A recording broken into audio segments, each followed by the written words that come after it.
ഈ പൂ കണ്ടോന്നേ, നമ്മുടെ മുല്ലപ്പൂവാന്ന് തോന്നും, പക്ഷേ മുല്ലയല്ല. ഈ പൂവും ഭഗവാൻ ശ്രീകൃഷ്ണനുമായിട്ട് ഒരു ബന്ധമുണ്ട്. ഇത് നമ്മുടെ പവിഴമല്ലിപ്പൂവാട്ടോ. ഇതെങ്ങനെയാണ് ഭൂമിയിൽ വന്നതെന്നുള്ളൊരു കഥ പറഞ്ഞു തരട്ടെ.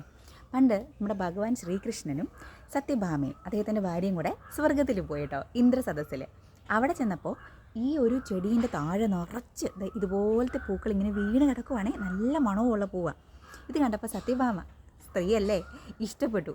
അങ്ങനെ ഭഗവാനെ ഇൻഫ്ലുവൻസ് ചെയ്തിട്ട് ഇന്ദ്രൻ്റെ അനുവാദത്തോടു കൂടി ഇത് ഭൂമിയിൽ കൊണ്ടുവന്നു കഴിഞ്ഞപ്പോൾ ആകെ ജഗടയായി. കാരണം മറ്റൊരു ഭാര്യയായ രുക്മിണിക്കും ഇത് വേണം, സത്യഭാമയ്ക്കും ഇത് വേണം.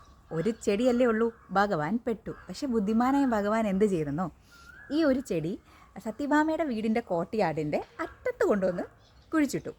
അതിൻ്റെ കാരണം എന്താ വെച്ചാൽ, ഈ ഒരു ചെടി നിങ്ങൾ നോക്കിയാൽ മനസ്സിലാവേ, ഇതൊരു സ്ത്രീൻ്റെ വിരലുകൾ പോലെ ഇങ്ങനെ ബ്യൂട്ടിഫുൾ ആയിട്ട് ഇങ്ങനെ കിടക്കുക. പക്ഷേ ഇതിൻ്റെ ബ്രാഞ്ചസിൽ നിന്ന് ഉണ്ടാവുന്ന പൂക്കൾ അപ്പുറത്തേക്കും വീഴും. അതായത് ചെടി നട്ടത് സത്യഭാമയുടെ പറമ്പിൻ്റെ സൈഡിലാണെങ്കിലും അപ്പുറത്തുള്ള രുക്മിണിക്കും അതിൽ നിന്നുള്ള പൂക്കൾ കിട്ടും. അതായത് രണ്ടുപേരും ഹാപ്പിയാവും. അങ്ങനെ രണ്ടുപേരെയും ഹാപ്പിയാക്കി നിർത്തിയ ഭഗവാന്റെ ബുദ്ധിയുടെ ഒരു കഥ കൂടിയാണ് കേട്ടോ ഈ പൂവ് നമ്മളെ ഓർമ്മിപ്പിക്കുന്നത്. ഭയങ്കര സീക്രഡ് ആയിട്ടുള്ള പൂവാണ്.